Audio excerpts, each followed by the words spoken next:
The first time I heard the bells, I was standing on the summit of Craggy Dome in a wind so sharp it cut the breath from my lungs. And the sound came not from the valley below, but from inside the mountain itself. 3 tolls, deep and slow, the kind of resonance that vibrates in your sternum and makes your back teeth ache. It sounded like a church bell sunk in stone, ringing through miles of granite.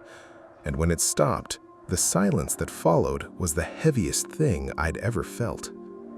I radioed the district office and asked if there was any blasting scheduled on the Blue Ridge that week. The voice that came back was my own, slightly distorted, speaking words I hadn't said yet. Don't go down to the old church. It isn't a church anymore. My name is Sam Fallon. For 7 years, I served as the backcountry ranger for the Craggy Gardens Wilderness in the Pisgah National Forest, stationed at the Bee Tree Gap Guard Cabin, a stone and log structure built by the Civilian Conservation Corps in 1935. My district covered the high balds north of Asheville, Craggy Dome, Craggy Pinnacle, and the deep rhododendron-choked coves that dropped away from the Blue Ridge Parkway into a darkness so thick it felt like wading into ink. I was 38 years old, a career ranger who'd worked stations from the Smokies to the Shenandoah, and I had never once encountered anything that couldn't be explained by weather, wildlife, or the simple fragility of the human mind. By the first week of November, I didn't believe that anymore. The bells rang again 2 nights later at 2 a.m. I was lying awake in the cabin, the fire burned down to coals, listening to the wind work its way through the gaps in the chinking. The first toll hit me like a physical blow, a pressure wave that rattled the window panes and sent a puff of ash swirling from the hearth. The second toll was deeper. The third toll, impossibly, sounded like my mother's voice saying my childhood name, "Sammy, come home." I put on my boots and went outside. The night was clear, the moon high and sharp, the frost already silvering the meadow grass. The Craggy Pinnacle Trail started a quarter mile from the station, a steep scramble through wind-stunted spruce and rhododendron tunnels that opened onto a rocky bald at 5,892 feet. From there, on a clear day, you could see Mount Mitchell to the north and the sprawl of Asheville glowing in the valley below. At night, there was nothing but the cold and the dark and the sound of the bells. I reached the bald just before 3 a.m. The bells had stopped, but the silence was wrong, not quiet, but muffled, as if the world had been wrapped in wool. The moon was still bright, but the light seemed to stop at the edge of the bald, unable to penetrate the tree line. I stood at the highest point of the rock and looked down into the cove on the north face, a place the old maps called Lost Cove, and I saw a light where no light should be. A single window, glowing amber, at the bottom of a black bowl of forest. The outline of a building, small, steep-roofed, the unmistakable silhouette of a mountain church. I knew every structure in my district. There was no church in Lost Cove. There had never been a church in Lost Cove. The cove was a designated wilderness area, no roads, no buildings, no maintained trails. Yet there it was, its window glowing, and from it, faint but clear, came the sound of singing. Congregational singing, the kind you hear in old primitive Baptist churches, a cappella and minor key, the words rising up through the dark like smoke from a chimney. I didn't go down. Every instinct I trusted told me to turn around, walk back to the cabin, and wait for daylight. I listened to that instinct. I walked back to the cabin. I barred the door. I didn't sleep. The next morning, I called the Asheville Library from the radio phone patch and asked them to search for any reference to a church in Lost Cove. The librarian, a patient woman I'd worked with before, called me back an hour later. There was no church, but there was a record, a deed filed in Buncombe County in 1892 for a plot of land in Lost Cove designated as a cemetery. The deed was signed by the elders of something called the Shepherd's Gathering. The library had no other information on the Shepherd's Gathering. The group appeared nowhere else in the historical record. 2 more hours of digging turned up a newspaper article from the Asheville Citizen-Times, dated November 4, 1934. The headline read, "Local cult leader's body found in Lost Cove. Congregation still missing." The article described a religious group that had arrived in the area from somewhere in Pennsylvania in the early 1900s, led by a man named Ephraim Shepherd. Shepherd preached a version of Christianity that emphasized burial alive as a path to resurrection. He claimed that if his followers were buried in consecrated ground and left in darkness for 3 days, they would rise again with their sins cleansed. In 1934, a hunter found Shepherd's body in Lost Cove, seated upright against a tree. His eyes were missing, and he was smiling. The rest of the congregation, 42 men, women, and children, was never found. I was still holding the photocopied article when the radio crackled to life. The same voice as before, my own voice, but not my words. "They're still underground. They never came up. The bells are them calling. Don't answer." The transmission ended. The repeater on Craggy Dome had logged it as originating from inside my own cabin. That night, I set up a camera overlooking the cove, a digital SLR with a telephotic lens mounted on a tripod set to take long exposures at 15-minute intervals. I didn't go near the bald. I didn't want to hear the singing again. I programmed the camera, secured it against the wind, and retreated to the cabin. The photographs, when I retrieved them at dawn, showed the same thing in every frame. The cove was empty. No church, no window, no light. The forest was just forest, black and still under the moon. But in the final frame, taken at 4:45 a.m., something had changed. The clearing that wasn't there, the space where the church had seemed to stand, was different. The trees were wrong. They were gathered in a circle, 42 of them, their branches interlaced like hands clasped in prayer. And at the center of the circle, pressed into the leaf litter, was a depression the size of a church foundation. I hiked down into Lost Cove that afternoon, against every screaming instinct. The descent was steep and trackless, the forest floor a tangle of deadfall and fern, the light dimming with every step. The air grew colder than it should be at midday, and the silence returned, that muffled, wool-wrapped silence that made my own footsteps sound distant and unreal. The clearing was there. The trees were in their circle, and at the center, the depression was deeper than the camera had shown. It was a foundation, an excavation into the black soil, with the remains of stone footing still visible beneath the moss. The church had been here. It had been removed, or it had been taken. And in the center of the foundation, a single stone had been pried loose, revealing a narrow shaft that dropped straight down into the earth. A rope ladder, mildewed but intact, descended into the dark. I didn't go down. I took photographs, recorded the coordinates, and hiked back to the cabin as the sun set behind Craggy Dome. The bells followed me up the slope, tolling in rhythm with my footsteps, and when I looked back from the ridgeline, the church was there again. The window was lit, the door was open, and standing in the doorway, too far away for features but unmistakably human, was a figure in a dark coat and a wide-brimmed hat. It raised one hand. I raised mine in an automatic, terrified response, and the door closed. The church dissolved into the dusk like smoke in water. That night, I made the worst mistake of my life. I answered the radio. The clock read 11:47 p.m., the same time I would later learn that the Shepherds' Gathering had begun their final service in 1934. The radio hummed with static, and then my mother's voice came through again, gentle and warm and utterly impossible. "Sammy, I'm so proud of you. All those years alone out there, watching over the mountains. But you don't have to be alone anymore. The gathering is waiting for you. Ephraim saved a place for you. Just come down to the church."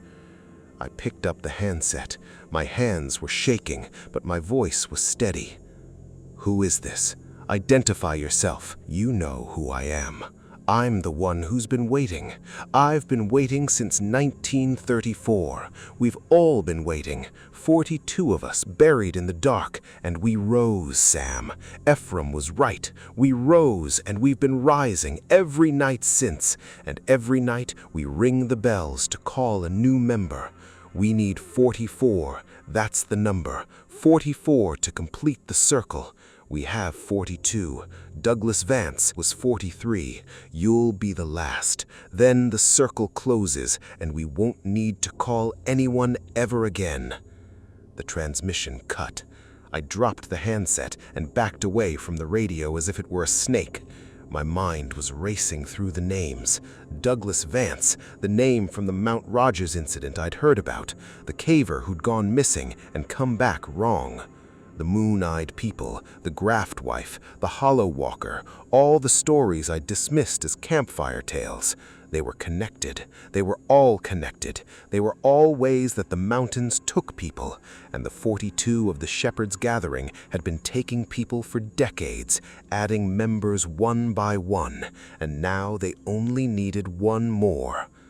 I didn't sleep that night. I sat in the cabin with every light burning and the iron stove poker across my knees, and I listened to the bells tolling from Lost Cove until the sun finally broke over Craggy Dome and the sound stopped. On the third night, the church came to me. I was standing on the porch, watching the fog roll up the meadow from the cove below, when the ground began to shake, a low, steady tremor, as if something massive was pushing upward through the soil. The fog thickened, swirled, and parted, and the church was there. Not at the bottom of the cove, right there, at the edge of the clearing, its steep roof blotting out the stars, its single window blazing amber. The door was open.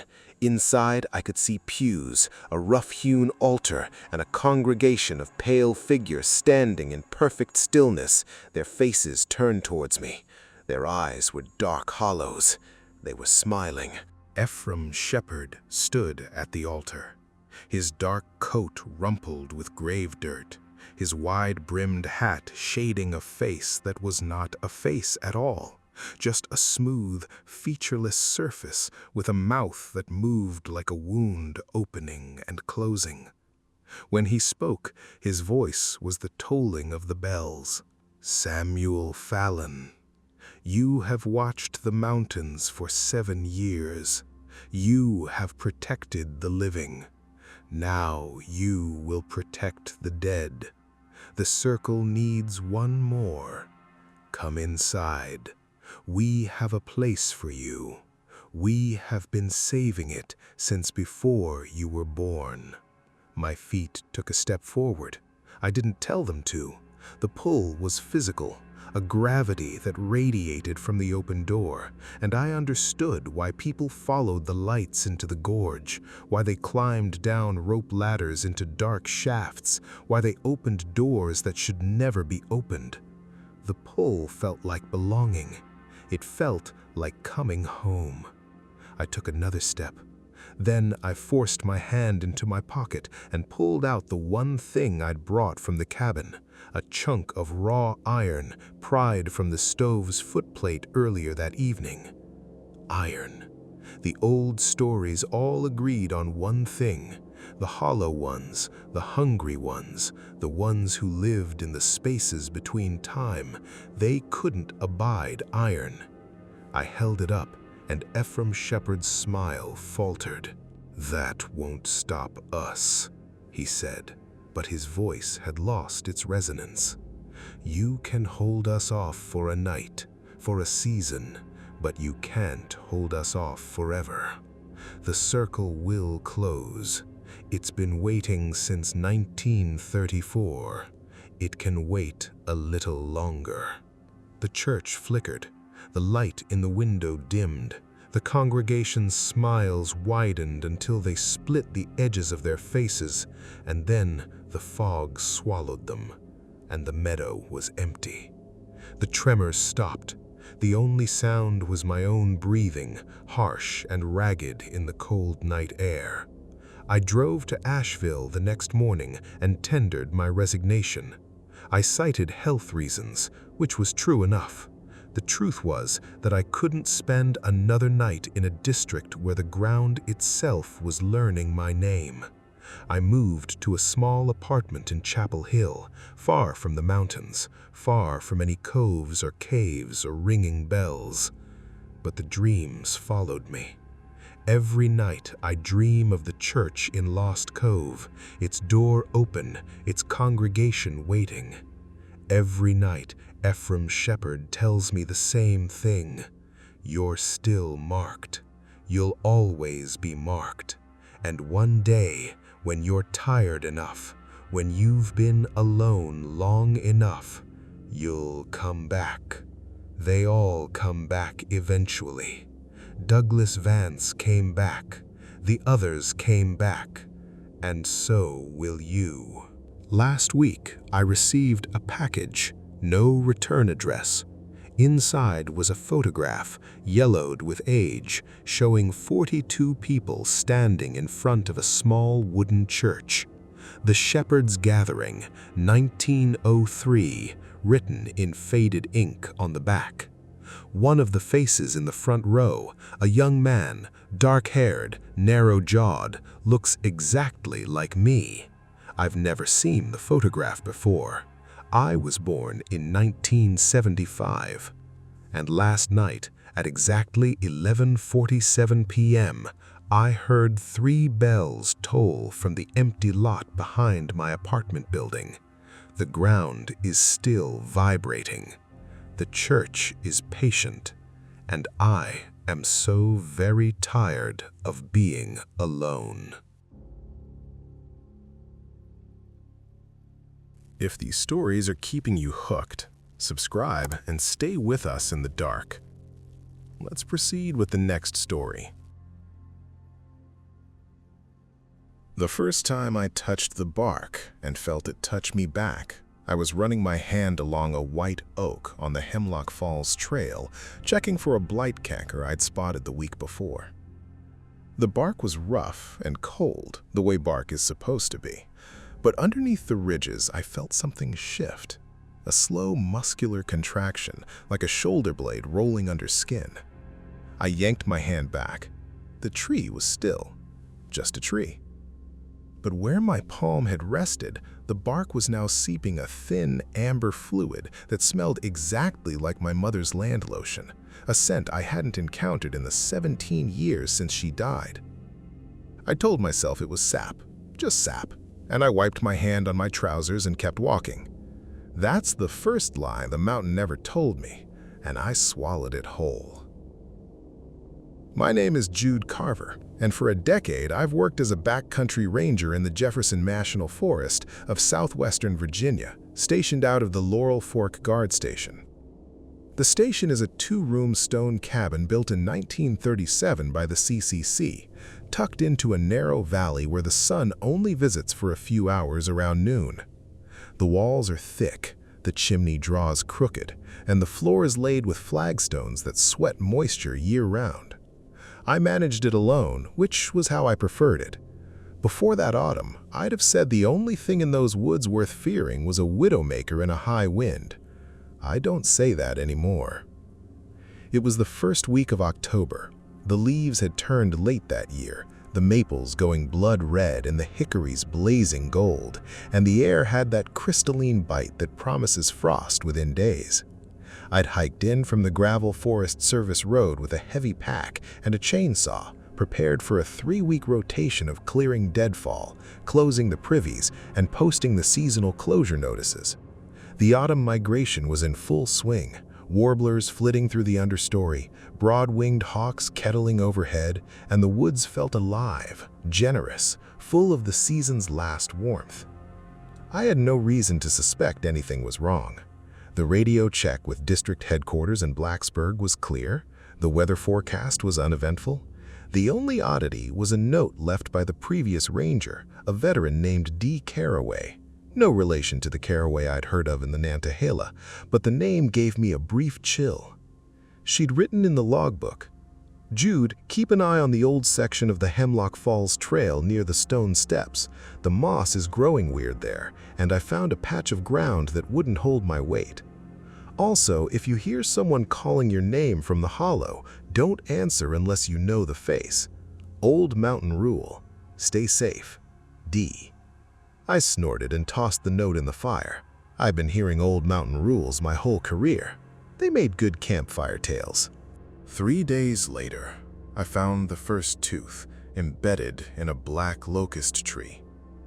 I was clearing a deadfall on the North Fork spur when I saw the bark bulging around a small, pale object at eye level. I pried it out with my knife.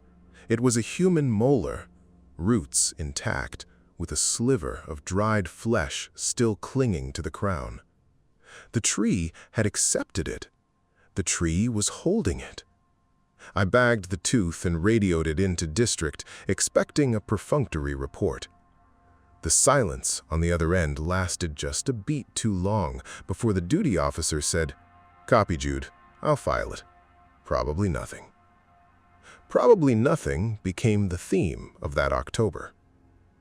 2 days after the tooth, I was hiking the abandoned section of the Hemlock Falls Trail that Dee had mentioned, a steep, overgrown trace that followed the creek up to a series of CCC-built stone steps, now half-collapsed and greened over with maidenhair fern. The moss, as she'd said, was strange. It grew in spirals, perfect clockwise swirls that covered the rocks like fingerprints. And in the center of one of those spirals, a crack in the stone was oozing the same amber fluid I'd seen on the white oak. I knelt and touched it. It was warm. It was salty. It was, I realized, with a slow, creeping horror, the exact chemical composition of tears. I followed the stone steps upward to a small bench where the creek pooled into a black, still basin. On the far side of the basin stood a tree I did not recognize. It was huge, easily 12 feet around at the base, with bark that was not bark but a patchwork of different textures. Birch white paper peeling here, shagbark hickory strips there, the deep furrows of chestnut oak all woven together into a single, seamless trunk. The canopy was a dense tangle of limbs that seemed to bend at angles no tree should manage. And in the trunk, at chest height, was a face. Not a carving, not a suggestion of features in the grain. A human face, a man's face.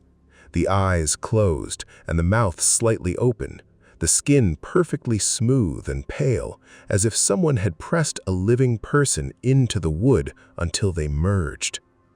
The mouth was oozing the amber tear fluid. The eye sockets were dark hollows, and in each socket rested a fallen acorn, sprouting a tiny green shoot. I backed away so fast I tripped over the stone steps and nearly cracked my skull. I scrambled down the trail, branches whipping my face, and didn't stop until I was inside the cabin with the door barred. I radioed for backup, but the repeater on Big Walker Mountain was down, and all I got was static and a faint rhythmic sound like someone breathing through a mouthful of water. I spent that night with the fire roaring and every lamp lit, reading the old logbooks from the station's cabinet.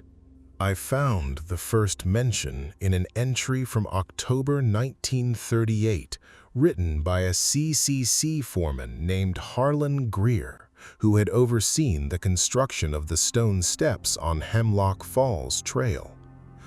One of the boys, a stonecutter named Albert Rye, has gone missing. We searched the hollow for 3 days. The Cherokee elder from the New River settlement says Rye has been taken for the renewal.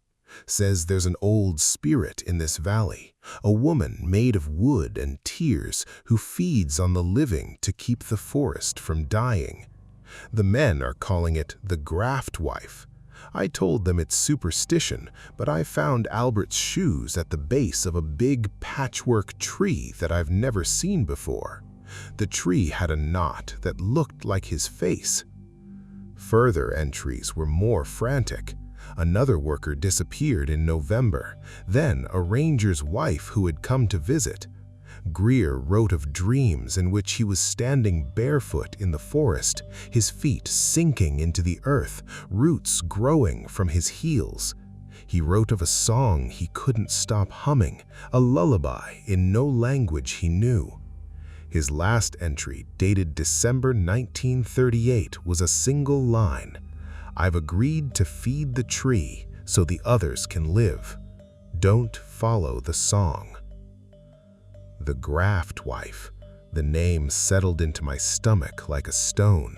I'd grown up hearing fragments of Appalachian folklore, the wampus cat, the raven mocker, the spearfinger, but nothing about a tree spirit that took people for renewal. I closed the logbook and stared at the fire. Outside, the wind had picked up, and through the chimney I could hear a faint, lilting melody, a lullaby with no words. My own mother used to hum a lullaby like that. I'd almost forgotten it. Now I couldn't get it out of my head. The next morning, I forced myself to return to the patchwork tree. The face in the trunk had changed overnight. The eyes were now open, empty, dark, but unmistakably open, and the mouth had stretched into a small, tender smile. A single tear of amber fluid slid down the bark. At the base of the tree lay a fresh offering, a pair of hiking boots neatly placed side by side, the laces still tied. Inside each boot was a human toe, cleanly severed, the skin already beginning to merge with the leather. I photographed everything with a detachment that felt like someone else operating my hands. The face in the tree watched me. I know it did. I could feel the weight of its regard, a pressure in my chest like the beginning of a sob. I found the husband an hour later, or what was left of him. He was standing upright in a grove of poplars, his back to me, his arms raised as if embracing the trunk of the largest tree. When I circled around, I saw that his chest had been opened, not cut, but opened, the ribs spread wide like double doors, and from the cavity grew a profusion of branches, green leaves, and clusters of white flowers. His face was intact, the eyes closed, the mouth peaceful. His legs below the knees had thickened, the skin hardening into bark, the feet sinking into the earth as roots. He was becoming a tree. He was becoming part of the grove. I didn't scream. I couldn't. The lullaby was too loud in my ears, and a part of me, a soft, traitorous part, thought it was beautiful. The flowers growing from his chest were dogwood blossoms, my mother's favorite. I stood there for a long time, swaying slightly, while the roots at my feet twitched toward my boots. I don't remember walking back to the cabin. I remember the sun setting, and I remember the fog rolling in, thick and white and smelling of amber tears. I remember the latch on the door rattling in the shape of my name.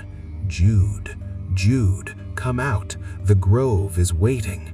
The voice was my mother's. The voice was also the rustle of leaves, the creak of branches, the deep, slow pulse of sap moving through 100 trunks. I barred the door and built the fire so high the chimney glowed. The next morning, I found a new tree growing in the middle of the cabin's porch. It hadn't been there at midnight.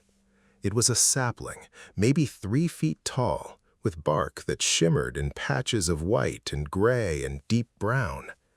Growing from its single thin branch was a single white flower, and in the center of the flower lay a ring, my father's wedding band, which I'd lost in a creek 15 years ago while scattering his ashes.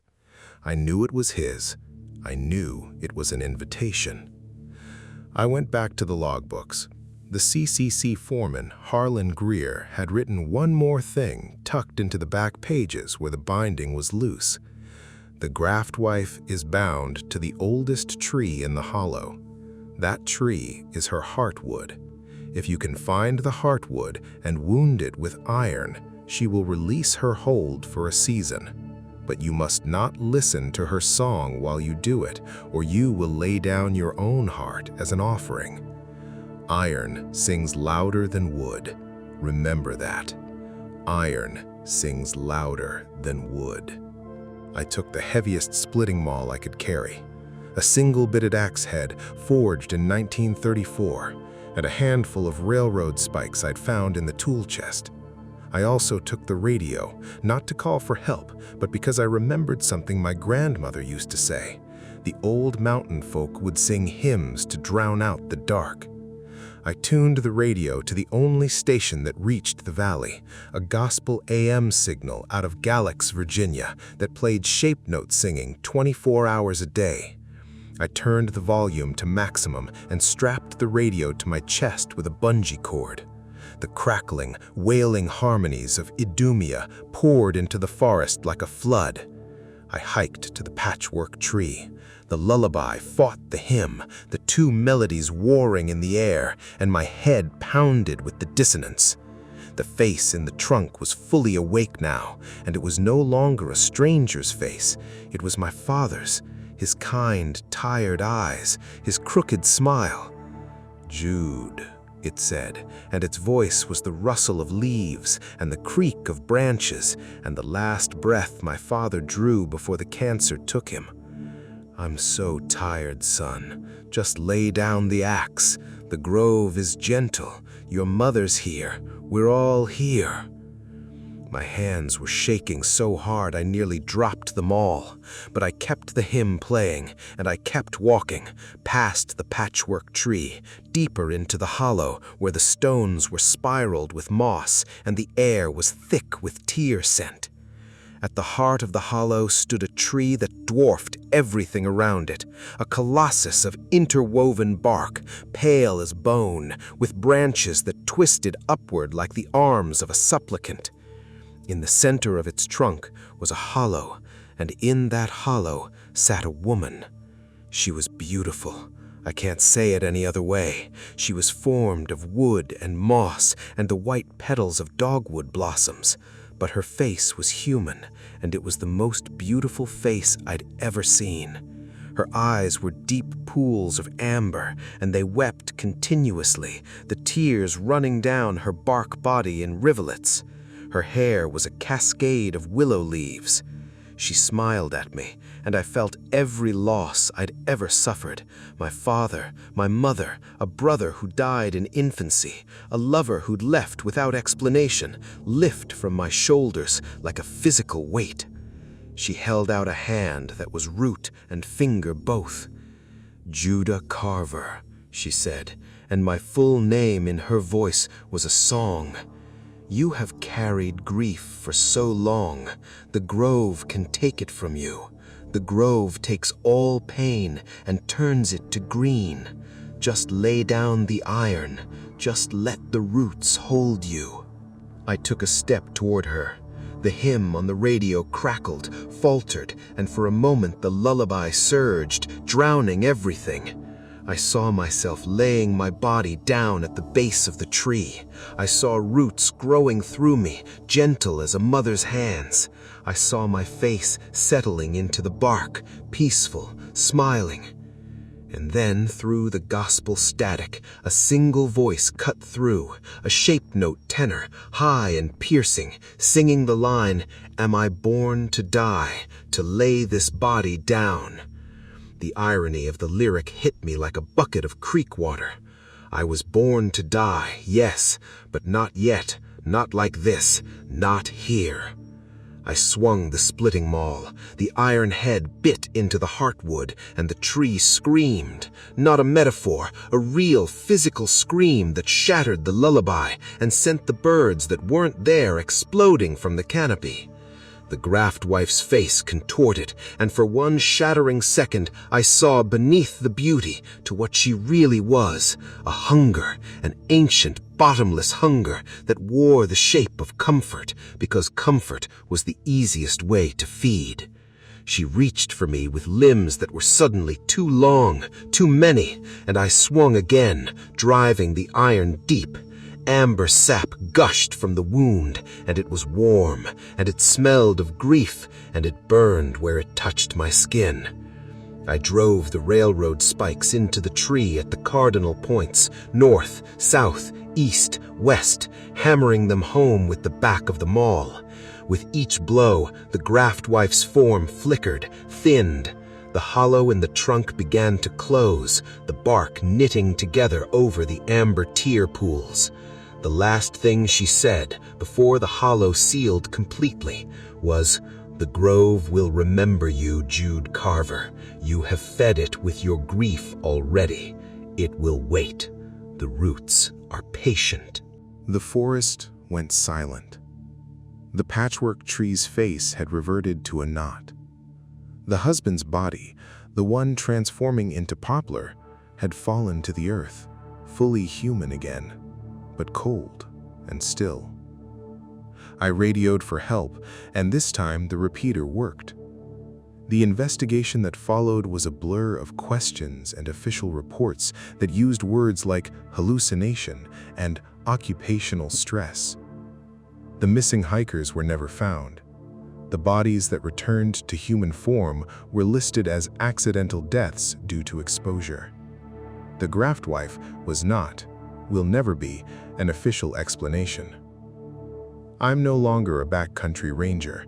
I took a medical discharge and moved to a small apartment in Roanoke where the streets are paved and the only trees are the ones planted in neat rows along the sidewalk. But I still dream of the grove. I still hear the lullaby sometimes in the hum of the refrigerator or the rattle of the radiator. Last spring, I found a small patch of moss growing on the windowsill, a perfect clockwise spiral, and when I touched it, my fingers came away wet with amber fluid that smelled like my mother's lotion. I keep an iron spike under my pillow now. I keep a gospel station playing low and constant in the background. And every October, when the first frost crisps the air and the leaves begin to turn, I feel a pull. A gentle, insistent tug in my chest, like a root twisting toward water. The graft wife is patient. She has all the time in the world. And she knows that grief doesn't fade. It only sinks deeper, waiting to be fed. I'm still here. I'm still fighting. But last night, I woke to find my feet bare and my front door open. A trail of wet leaves leading from the threshold to the sidewalk. And on my palm, still stinging, was a fresh cut in the shape of a leaf. Look closely at my watch. It hasn't ticked once since we stepped inside this decaying cabin. Deep in the Great Smoky Mountains, this abandoned ranger station is trapped in a nightly temporal loop where shadows literally detach from their owners. If you stay past midnight, you don't just lose your way, you lose time itself. The coordinates came from a yellowed Forest Service memo that had been misfiled in the Gatlinburg archives for 5 years. The paper was brittle, the typeface worn, and the margins were crowded with handwritten notations that grew increasingly erratic as they descended the page. The final notation was simply, "Do not approach after sundown. The silence has teeth." Harland Webb had spent 22 years as a district ranger for the Great Smoky Mountains National Park, and he had never once heard of Copper Ridge Station. That absence alone should have been warning enough. When a backcountry station vanishes from institutional memory, not decommissioned, not dismantled, but simply forgotten, there is usually a reason. Usually, the reason is mundane: budget cuts, trail reroutes, a landslide that made access impractical. Harland Webb understood that sometimes the reason was something else entirely. He assembled a team of 3. There was Marcus Thorne, a wiry, chain-smoking field researcher from the University of Tennessee's forestry program who had spent more nights in the backcountry than in his own bed. There was Elena Vasquez, a park geologist who specialized in the magnetic anomalies that riddled the Smokies' ancient bedrock. And there was Webb himself, a man whose weathered face and deliberate stillness belonged to someone who had learned patience from mountains.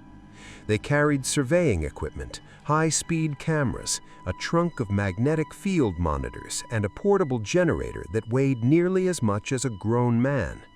The memo had described something that defied easy categorization, and Webb intended to document it properly or disprove it entirely. The hike began at a gravel pull-off on the North Carolina side of the park, a trailhead that appeared on no current map but was marked by a cairn so old the stones had fused together with moss. The forest closed around them within 20 steps, the kind of deep, old-growth silence that pressed against the eardrums like water pressure. October had painted the canopy in rust and gold, but the understory was dense with rhododendron so thick it created tunnels of perpetual twilight. The trail, if it could be called that, was a ghost of a trace, the faint impression of footsteps worn into the duff decades ago and never renewed. They walked in single file. Thorne led, the cigarette between his lips unlit out of deference to fire regulations. Vasquez followed, her magnetometer clicking a steady rhythm. Webb brought the rear, his compass in hand, watching the needle. 5 miles in, at approximately 3,500 feet elevation, the magnetometer began to stutter. "Something's off," Vasquez said, her voice too loud in the muffled quiet. She tapped the device's housing. "Readings are fluctuating, nothing consistent. It's like the magnetic field is rippling." "Weathering in the bedrock," Thorne suggested, without turning around. "Iron deposits. The Smokies are full of them." "This isn't iron. Iron gives you a clean spike. This is noise. Pure noise." Webb checked his compass. The needle was drifting now, 5 degrees west, then 10, then back to true north. He said nothing, only marked a waypoint on his paper map and noted the time, 2:47 p.m. The GPS unit, a heavy military surplus device that Webb had requisitioned from the park's search and rescue cache, had already begun to fail. The satellite signal, which should have been strong in the thinning autumn canopy, was fragmenting into digital garbage. By the time they reached the ridgeline at 4:15 p.m., the GPS screen displayed only a cascading string of zeros and a single coordinate that did not change no matter how far they walked. 35.6142 degrees north, 83.4227 degrees west. The coordinates from the memo. "We're close," Webb said. No one answered. The forest had gone silent around them. Not the gradual quieting of evening, the sun was still a good 2 hours from setting, but a sudden absolute cessation of sound. No birds, no squirrels, no wind in the leaves. The air itself seemed to thicken, pressing against their eardrums like a held breath. Vasquez was the first to notice the silence. When did the birds stop? Thorn finally lit his cigarette, the click of his lighter shockingly loud. Probably a predator, bear maybe. A bear silences an entire ridgeline? The cabin appeared without preamble. One moment the trail was winding through a stand of ancient hemlocks, and the next the trees simply stopped at a perimeter that was too clean, too deliberate, a ring of bare earth and scattered stones that enclosed a clearing roughly 40 feet in diameter. At the center of the clearing stood the station, a single-story log structure with a sagging porch, a stone chimney, and a roof of green tin that had rusted to the color of dried blood. The windows were intact but dark, reflecting the gray sky like blind eyes. The front door was closed, and the front door was warm. Thorn discovered this when he pressed his palm against the wood. He yanked his hand back as if burned, staring at his fingers. That's impossible. It's 40 degrees out here. That door feels like it's been sitting in direct sunlight for hours. Webb approached the door. He didn't touch it immediately. He examined it, noting the absence of rot, the solidity of the hinges, the way the wood grain seemed to flow in a single uninterrupted spiral from the threshold to the lintel. There was no knob, only an iron latch of the kind used on CCC cabins built in the 1930s. The memo, he recalled, had specified that the station was constructed in 1970, nearly 40 years after the CCC era. Someone had built this door with older materials, or someone had replaced it. He touched the wood. It was warm. Not just warm, but body warm, the temperature of a living hand. "We'll set up camp outside the perimeter. I want full documentation before anyone goes in." The sun was beginning to dip toward the ridge.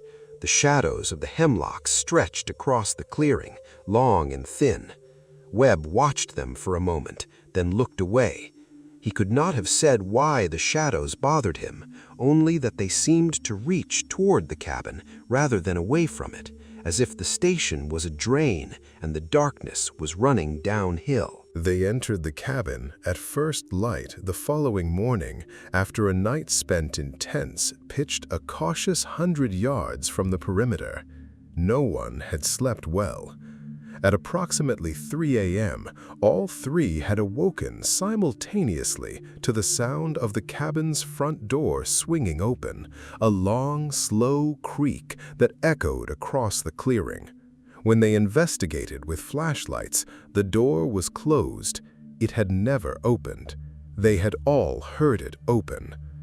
Webb made the decision to enter at 7 a.m. with full daylight, and all three of them carrying both radios and sidearms. The iron latch lifted smoothly under his hand, and the door swung inward without resistance, releasing a breath of air that smelled of old wood smoke, pine resin, and something else, something metallic and sweet, like ozone after a lightning strike or blood just beginning to dry. The interior was a single room, perhaps 15 feet by 20, divided into two functional spaces by the placement of furniture. To the left was an office area, a heavy wooden desk, a swivel chair with torn upholstery, a filing cabinet, and a corkboard covered in yellowed papers. To the right was a living quarters, a narrow cot with a wool blanket still tucked into hospital corners, a potbelly stove, and a shelf of canned goods. The floor was laid with wide pine planks that creaked underfoot. The single window faced the clearing they had crossed to enter, but the view through the glass seemed somehow darker than it should be, as if the cabin's interior light refused to pass through. On the desk, arranged in a neat row, were 7 wristwatches. Thorn reached them first, his researcher's instinct overriding caution. These are all stopped, every single one. Second hands are frozen. He checked his own watch, a reliable Timex with a glow-in-the-dark face, and frowned. Mine too. It was working a minute ago. Vasquez checked hers. Mine stopped. 11:47. She looked at Webb. All of these watches, what time are they showing? Webb examined the row. The watches were of various makes and vintages: a gold Bulova, a battered Timex, a women's cocktail watch with a thin leather band, a heavy diver's watch with a scratched bezel. Their hands were all fixed at the same position, 11:47 and 32 seconds. He checked his own wrist. His father's Hamilton, a railroad watch he'd worn for 30 years, had stopped at precisely the same moment. "The logbook," he said, straightening. "Find the logbook." The station logbook lay on the desk beside the wristwatches, a canvas-bound volume with coffee stains and singed edges. The cover was embossed with the Forest Service shield and the station designation, Copper Ridge Guard Station, District 14, Great Smoky Mountains National Park. The first entries were dated March 1974, and they were unremarkable. Trail maintenance reports, wildlife sightings, weather observations written in a steady, professional hand. The station ranger had signed each entry with his initials, M.H., M. Holloway. The entries changed in early May. May 3rd, 1974. Something wrong with the quiet today. No bird call from dawn until 10. The radio is picking up static that almost sounds like voices, probably atmospheric skip. May 5th, 1974. The silence is worse. It comes in waves now.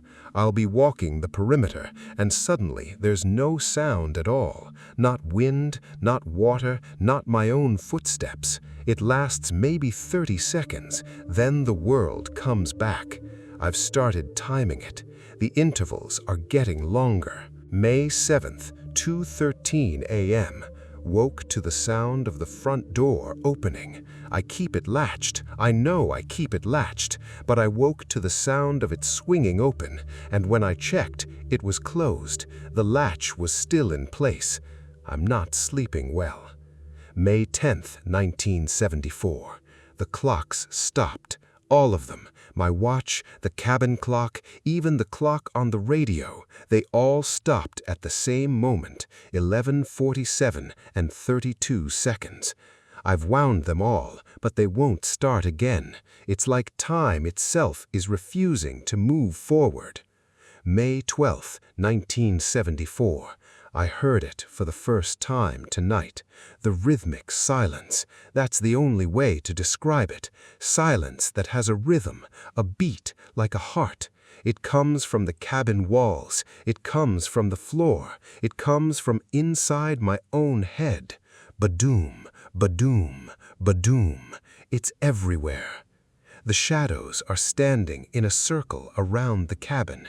They have my face. All of them have my face. If anyone reads this, do not stay after midnight. The loop resets at 0 hour. If you're inside when it resets, you become part of the silence. You become. The entry ended mid-sentence. The pen had been pressed so hard into the page that the final stroke had torn through the paper. Webb closed the logbook. His hands were steady, but his face had gone gray. We need to set up the recording equipment. We need to document what happens at midnight. Thorne stared at him. You read the same entries I did. This ranger disappeared. That's exactly why we need to document it. If we leave now, we'll never know what happened here, and neither will anyone else.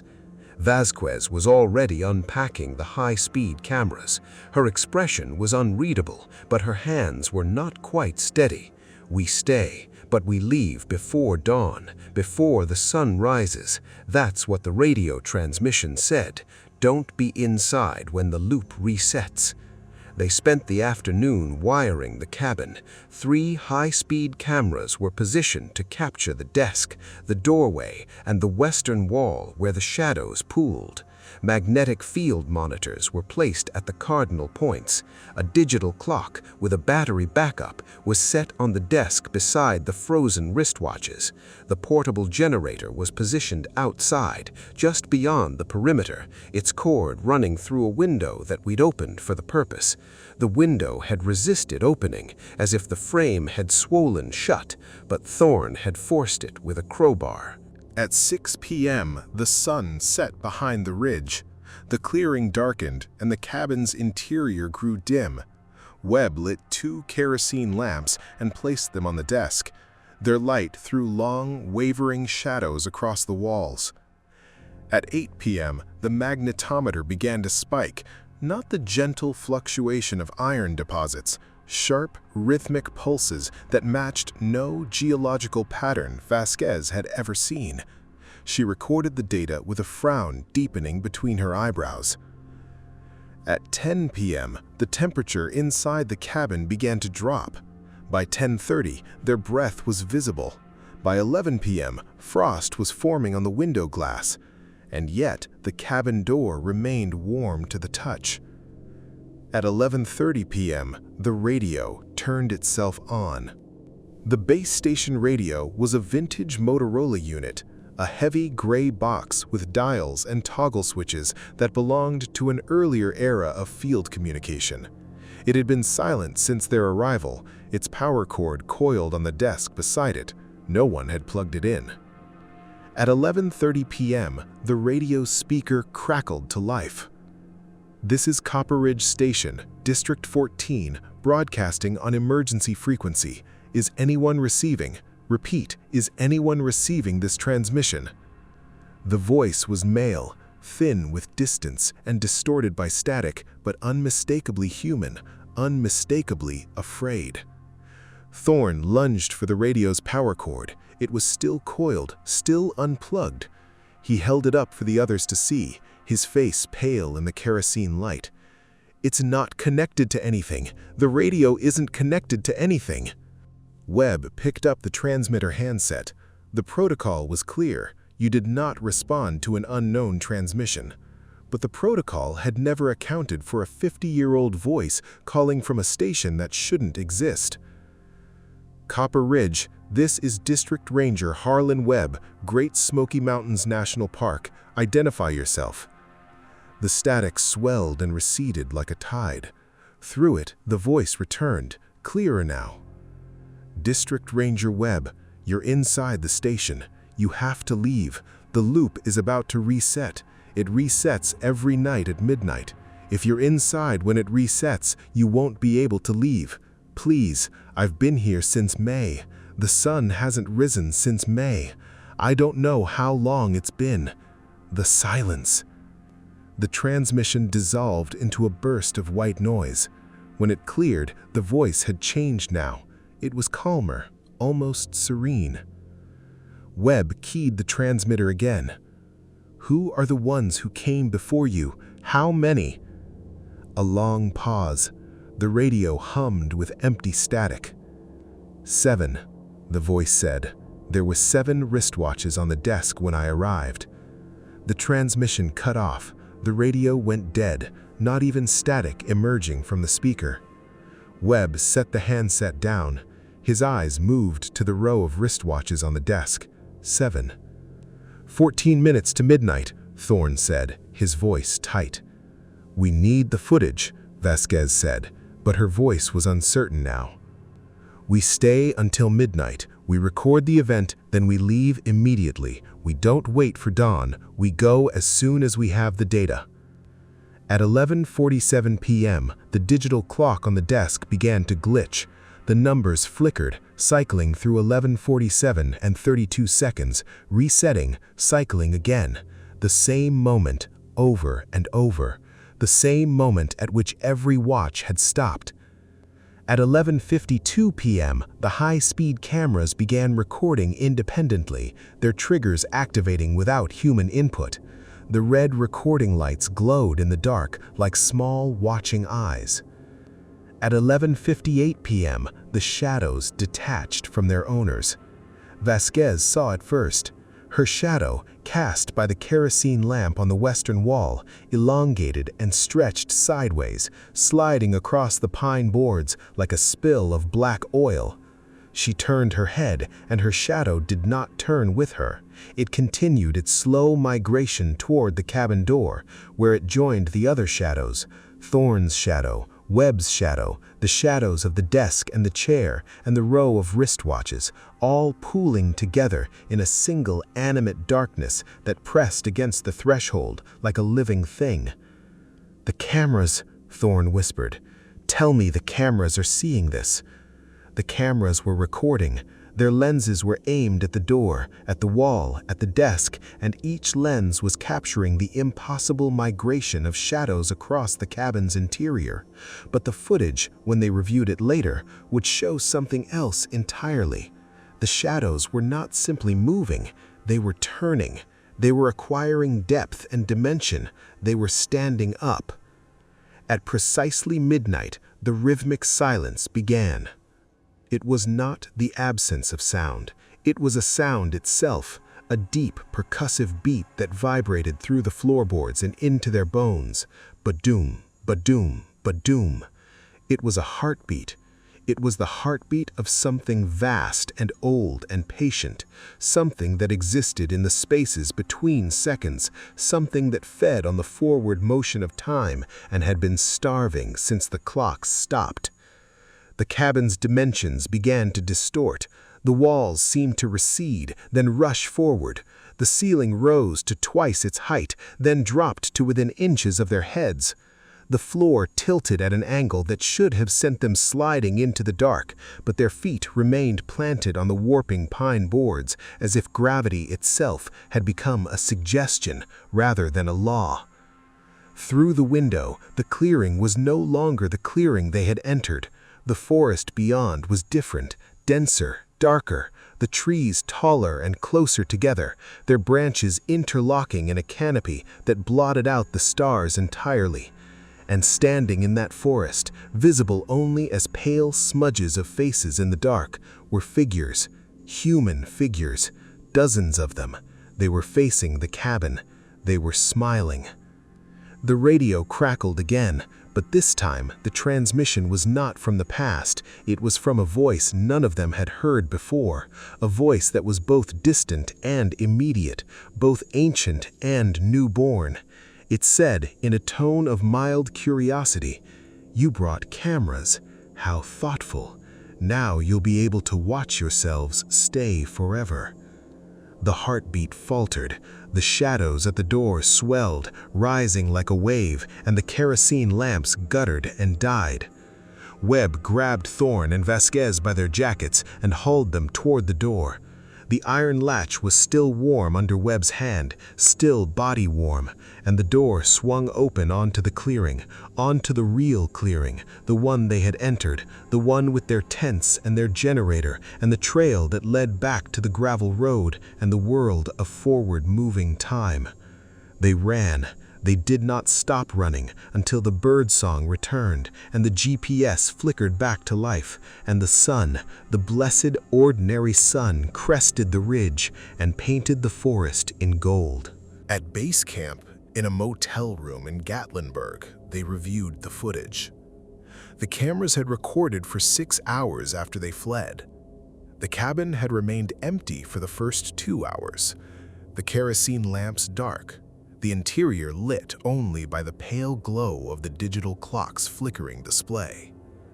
Then, at approximately 3 a.m., a figure entered the frame. It was a man in a Forest Service uniform, his face obscured by shadow, but his posture unmistakably human. He sat down at the desk. He picked up the pen that still lay beside the logbook. He began to write. The camera aimed at the western wall showed the clearing outside the window. The wall of dark trees was still visible, and so were the figures, the smiling figures. Dozens of them, their faces now clearly visible in the infrared spectrum the camera had automatically switched to. They were men and women dressed in clothing from across a century, CCC uniforms, 1950s hiking gear, a ranger's khaki from the 1970s, modern fleece jackets, a child's dress from an era none of them could place. They stood in a semicircle around the cabin. They did not blink. They did not breathe. And among them, in the front row, was a figure that made Thorn drop his cigarette. It was Thorn, a version of him, identical in every detail, wearing the same jacket, the same boots, the same expression of frozen, beatific calm. Beside the shadow Thorn stood a shadow Vasquez and a shadow Webb, their faces smoothed into the same radiant smile. "It's a reflection," Webb said, but his voice was hollow. "A trick of the light." "It's not a reflection," Vasquez said. "Look at the timestamp. This was recorded at 4:12 a.m. We were back in our tents by 4:12 a.m. The footage contradicted her. The footage showed them standing in the clearing, smiling at the cabin, their eyes empty and their shadows stretching backward toward the door. The footage showed them already claimed. The final segment of the recording was the hardest to watch. The camera aimed at the desk captured the ranger, the man in the Forest Service uniform closing the logbook and standing. He turned toward the lens, and for the first time, his face was visible. It was Harland Webb. But not the Harland Webb who had led the expedition.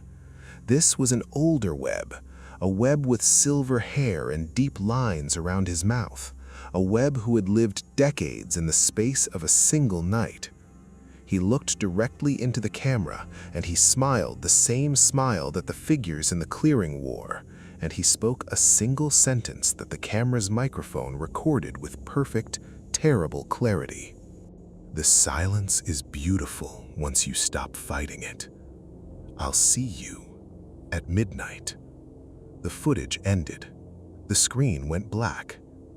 In the motel room, the three of them sat in silence. On Harland Webb's watch, his father's Hamilton watch had begun ticking again. Backward. It was counting down to something. It was counting down to 11:47. Outside the window, the sun was setting over the Great Smoky Mountains. Somewhere in the deep backwoods, a cabin was waiting. A cabin where the clocks had stopped and the shadows walked, and a voice from 50 years ago was still broadcasting its warning into the static. And somewhere in that cabin, a version of Harland Webb who had never left was still sitting at the desk, still writing, still smiling, and still, after all these years, waiting for midnight. The first time I saw the pale child, it was standing in the middle of Devil's Creek at 3 a.m., and the water wasn't touching its feet. The creek was running high that night, swollen by 3 days of October rain, white water churning over the rocks with a roar I could hear from my cabin 200 yards away. But where that child stood, the water flattened to glass, a perfect circle of stillness that defied every law of hydrology I'd learned in 6 years of backcountry training. The child was barefoot, dressed in something pale that might have been a shift or a shroud, and its face was raised toward the moon with an expression that looked, even from a distance, like absolute bottomless hunger. My name was Lorne Whitfield, and I served as the backcountry ranger for the Mount Rogers High Country in the George Washington and Jefferson National Forests of southwestern Virginia. My station was the Elk Garden Guard Cabin, a 2-room log structure built in 1937, tucked into a saddle between White Top Mountain and the western flank of Mount Rogers itself. The district covered high-elevation balds, spruce fir forests, and limestone karst so riddled with caves that the ground sometimes hummed when you walked across it. I was 32 years old, a seasoned solo ranger with a degree in natural resource management and exactly 0 patience for ghost stories. By the end of October 2014, I didn't have the luxury of skepticism anymore. The pale child vanished the moment I reached for my flashlight. 1 second it was there, a small motionless figure on the water, and the next the creek was just a creek again, roaring and chaotic and empty. I told myself it was sleep deprivation, a moon shadow, a trick of the rain. I logged the incident in my personal journal as unusual visual phenomenon and tried to go back to sleep. Sleep didn't come. At dawn, I walked down to the creek and found a single footprint pressed into the mud at the water's edge. It was small, the size of a 5-year-old's foot, but it was deep, far deeper than the weight of a child could make. And it was glowing, a faint phosphorescent blue, like foxfire, already fading in the strengthening light. The first missing person report reached me 3 days later. A caver named Douglas Vance, no relation to any Vance I'd heard of, a 51-year-old geologist from Roanoke, had signed the trail register at the Elk Garden trailhead for a 2-day solo expedition to map a newly opened sinkhole on the north face of White Top. He never signed out. His truck was still in the parking lot, his permit taped to the windshield. His wife had called the district office when he failed to return home, and the district office called me. I hiked the White Top Loop with a day pack and a radio that crackled with static every time I crossed a limestone outcrop. The sinkhole was a collapsed dough line about 40 feet deep, the walls of broken limestone slick with rain, and at the bottom, almost invisible beneath a lip of overhanging rock, was a cave entrance. The entrance was narrow, a dark slit no wider than a man's shoulders, but the air pouring out of it was warm and smelled of wet stone and something else, something ancient, like the inside of a tomb that hadn't been opened in 1,000 years. Scattered around the sinkhole's edge were Vance's gear, a rope bag, a helmet with a headlamp still attached, a waterproof notebook full of geological observations, and beside the notebook, placed with the care of an offering, was a single riverstone carved with a symbol I didn't recognize, a circle bisected by a wavy line like a stylized eye. I radioed for a search and rescue team. They arrived the next morning, 6 volunteers from the Russell County Cave Rescue Unit, led by a wiry caver named Mabel Crowder. She'd been exploring Appalachian caves for 30 years, and when she saw the carved stone, her face went still. "Moon-eyed people," she said, and her voice was flat, a tone used for facts that shouldn't be facts. The old Cherokee stories, a pale-skinned race that lived in the mountains before the tribes arrived. They were driven underground by war, and they stayed there. The caves in this part of Virginia are full of their signs if you know what to look for. Small passages only a child could fit through, carvings like that eye symbol, and sometimes, she hesitated, sometimes cavers go missing. They follow a passage they swear wasn't there before, and they don't come out. Or they do come out, and they're changed, pale, quiet, won't look at the sun. I asked her what she meant by changed. She didn't answer. She just tightened her harness and rappelled into the dark. The cave went deeper than anyone expected. The initial passage was tight, a belly crawl through wet limestone, but it opened after 30 feet into a chamber the size of a church sanctuary. The walls were covered in handprints, small handprints, hundreds of them pressed into the rock in a phosphorescent pigment that glowed faintly blue when the cavers turned off their headlamps. The prints were old, but not ancient. Mabel Crowder estimated them maybe 100 years, maybe less. At the far end of the chamber, a second passage dropped steeply downward, and from it came a sound that stopped every caver cold. Singing. High, thin, many voices in unison, a melody that wasn't quite human. The cavers retreated. I didn't blame them. That night, the singing came to my cabin. I was lying on my cot, listening to the wind, when the temperature in the room dropped. My breath bloomed white. The kerosene lamp guttered, and through the window, across the meadow that separated the cabin from the tree line, I saw them. small figures, maybe a dozen of them, standing just beyond the reach of the moonlight. Their skin was pale, almost luminous, and their eyes were large and dark, too large for their faces, like the eyes of deep-sea fish. They were singing. The melody was the same one the cavers had heard underground, and now that it was closer, I recognized something in it. Words. Cherokee words, or something older than Cherokee, a language I'd never heard before but somehow understood. They were singing about the sun dying. They were singing about the surface world forgetting them. They were singing about a door that would open soon, a door that had been sealed since the last of their kind had been driven below. One of them stepped forward, the same child I'd seen in the creek, its bare feet leaving no impression on the frost-rimed grass. It raised a hand toward the cabin, and my front door rattled. Just once. The iron latch, which I'd bolted before bed, began to slide open. I did the only thing I could think of doing. I grabbed the iron fireplace poker and struck it against the stove hard 3 times. The ringing filled the cabin, and the singing outside faltered. The child's hand dropped. The figures receded, melting back into the tree line, their pale skin disappearing into the fog. But before they vanished completely, the child spoke. Its voice was a whisper that carried across the meadow as if it had spoken directly into my ear. "The door is already opening, Ranger. The ones who came before you are waiting. They have been waiting for so long."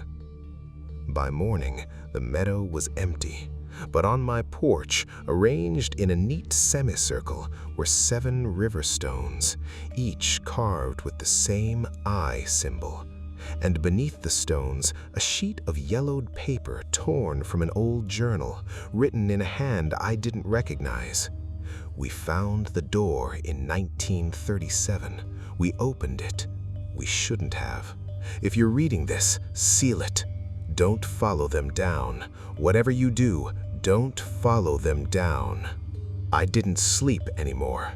I dug through the station's records, the old CCC logbooks from the 1930s, and I found a section that had been torn out, pages missing, the stubs rough and deliberate. But one fragment remained, a single sentence written in a margin. "The youngest one came out of the cave alone. He wouldn't speak, he wouldn't look at the sun. His eyes were too large. He went back in that night, and we never saw him again." I was still holding the logbook when the radio crackled. It was Mabel Crowder, her voice tight with something I'd never heard in her before: fear. "Lorne, we found Vance. He's alive. He's sitting in the entrance chamber of the cave, just sitting there, and he won't move. But his eyes, something's wrong with his eyes. They're too big. They don't reflect light. We need you down here. He's asking for you by name."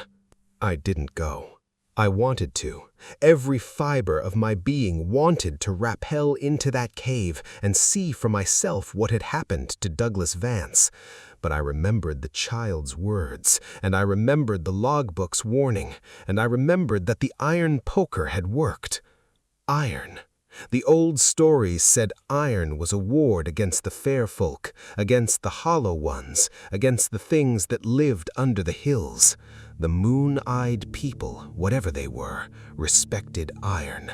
So I stayed in the cabin, and I built the biggest fire the stove could hold, and I waited. They brought Vance out at dawn. His eyes were bandaged, but beneath the gauze, I could see that his pupils had expanded to fill his entire iris, black pools that swallowed the light. He smiled when he saw me, a calm, peaceful smile that didn't match the circumstances, and he said, "They wanted me to tell you something, Mr. Whitfield. They said you're already marked. They said the door has been open since 1937, and it's almost time to close it, and someone has to go inside to close it from within. They said it has to be you. They said you've already agreed. You just don't remember yet. The rescue team put him in an ambulance. I never saw him again. His wife called me a week later to say he'd stopped speaking entirely, stopped eating, and spent every night standing at the window facing the mountains. Then one morning, he was gone. The window was open. A trail of small, bare footprints led across the lawn and into the woods, and then just stopped. Just stopped. I left the Mount Rogers district in November of that year, 3 weeks after the frost sealed the caves until spring. I cited personal reasons, which was true enough. The truth was that I couldn't sleep within 60 miles of a limestone formation, and the high country was nothing but limestone. I live in Richmond now, in a brick apartment on a paved street, far from any caves or sinkholes or singing children. But the dreams don't care about geography.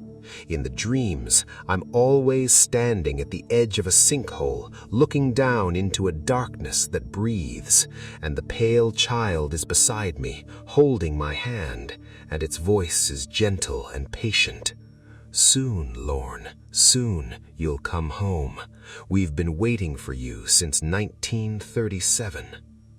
Last month, I found a river stone on my windowsill. It was carved with an eye. I don't know how it got there. I live on the 4th floor. And yesterday, I caught myself humming a melody I'd never heard before, a high, thin song in language I shouldn't understand. I stopped as soon as I realized what I was doing, but my shadow kept swaying for a moment longer, as if it was still dancing to the tune.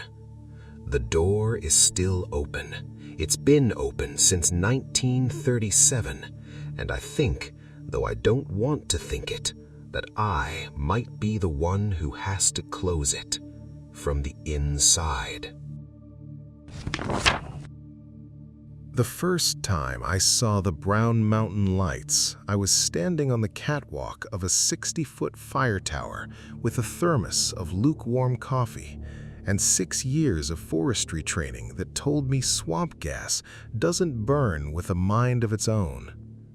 It was a cold October night in the Linville Gorge wilderness, the kind of night where the stars look close enough to cut yourself on. And below me, the gorge was a black slit in the earth, filled with fog so thick it moved like a slow, breathing ocean. The clock on the Osborne firefinder read 11:47 p.m.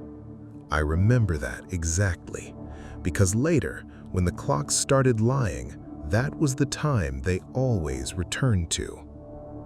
My name is Ellis Marsh, and for 3 seasons I served as a fire lookout for the Pisgah National Forest, stationed at the Laurel Ridge Lookout Tower, 16 miles from the nearest paved road and 72 feet above a granite outcrop that dropped 900 feet into the Linville Gorge. My job was simple: watch for smoke, log the weather, and keep the radio warm. I worked alone from April through November, hiking out every 14 days for supplies, and in all that time I never felt lonely. The gorge had a way of making solitude feel like company. I was 28 years old, and I believed the world was fundamentally knowable. By the end of October 2011, I had stopped believing that. The lights appeared at 9:15 p.m. on the 12th. I'd been scanning the northern horizon with the firefinder, a heavy brass and steel alidade that mapped the azimuth and elevation of any visible flame, when something pulsed in my peripheral vision. I turned, and there they were. 3 spheres of pale blue-white light, each the size of a basketball, rising from the deepest part of the gorge like bubbles from a drowned mouth. They moved against the wind. They paused, shifted, accelerated. One of them shot upward 200 feet and stopped dead, as if it had noticed me. I did what any lookout would do. I called the Morganton Dispatch Center on the radio. "Dispatch, this is Laurel Ridge Lookout. I have visual on 3 possible flares in the Linville Gorge, bearing 310, elevation -2 degrees from my position, requesting any prescribed burns or campfire reports in that sector." The radio hissed. A voice came back, but it wasn't dispatch. It was a woman's voice, low and steady, threaded through with static so thick it sounded like she was speaking from the bottom of a well. "Laurel Ridge, this is Eileen. I see them too. They're not flares. Don't follow them down. Whatever you do, don't follow them down." The transmission cut. I keyed the mic again, heart suddenly too loud in my ears. "Unidentified station, identify yourself. Repeat, identify yourself." Silence. Not even static. The lights had vanished. The clock on the firefinder read 11:47 p.m. I logged the sighting as unidentified aerial phenomena and tried to sleep. I didn't sleep. I lay in my bunk in the small cabin at the tower's base, listening to the wind, and at exactly 3 a.m. I heard footsteps on the catwalk. Not the scrabble of a raccoon or the creak of cooling metal. Footsteps, deliberate and slow. The weight of a grown person pressing the steel grate. I climbed the ladder with a flashlight and a sidearm that felt useless in my hand. The catwalk was empty. But on the firefinder's plotting map, a fresh mark was drawn, a circle around the exact coordinates where the lights had appeared, and inside the circle, a single word written in what looked like charcoal ash: Eileen. I didn't sleep that night either. The next morning, I hiked 3 miles to the Blue Ridge Parkway overlook where I'd parked my Forest Service truck and drove into Morgantown. The Burke County Public Library had a microfiche archive and a librarian named Mrs. Henshaw who'd helped me research wildfire patterns the year before. This time, I asked her to search for missing persons in the Linville Gorge area, specifically anyone named Eileen. She found the article in 20 minutes. September 1922. Eileen Covington, a 24-year-old teacher from Morgantown, had vanished during a solo hike on the Linville Gorge Trail. The search party found her journal near a cliff edge.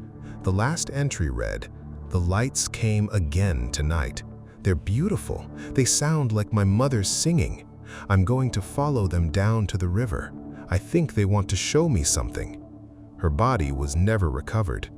The article noted that Eileen was the 5th person to vanish from that same stretch of the gorge since 1900, all of them last seen near sightings of the Brown Mountain Lights. I photocopied the article and drove back to the tower with a sense that the ground beneath my feet had become thin, like ice on a warming river. The Brown Mountain Lights are a real phenomenon. I want to be clear about that.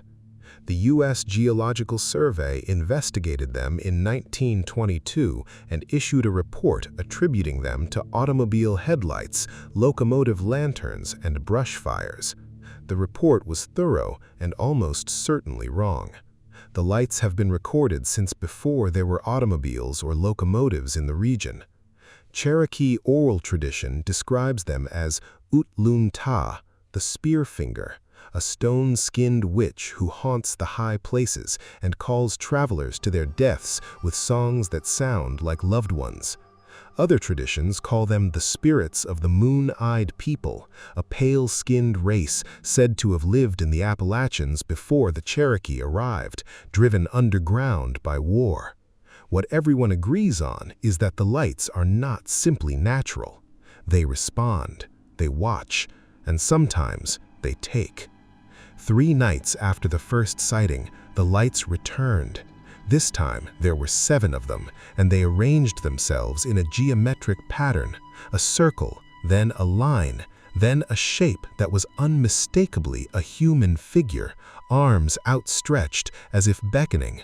I photographed them with the tower's camera, a digital SLR with a telephoto lens, but every image developed the same way. The lights appeared as smeared streaks, and behind them, just barely visible in the dark of the gorge, stood a figure. The same figure every frame. Too tall, too thin, its face a pale smudge without features. In one photograph, it was holding something that looked like a lantern. In another, it was holding something that looked like a human hand. I sent the photographs to the district office with a report that was deliberately bland. Unusual atmospheric phenomena observed, requesting review of historical fire activity in the Linville Gorge corridor. The reply came back signed by a deputy supervisor I'd never met. Noted, please continue monitoring.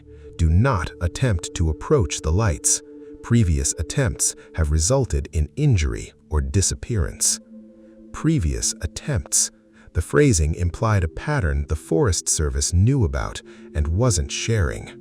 I broke protocol and descended into the gorge the following afternoon. The trail was steep and narrow, carved into the rock by the CCC in the 1930s, and the forest closed overhead within minutes, the sky reduced to a green-tinged crack.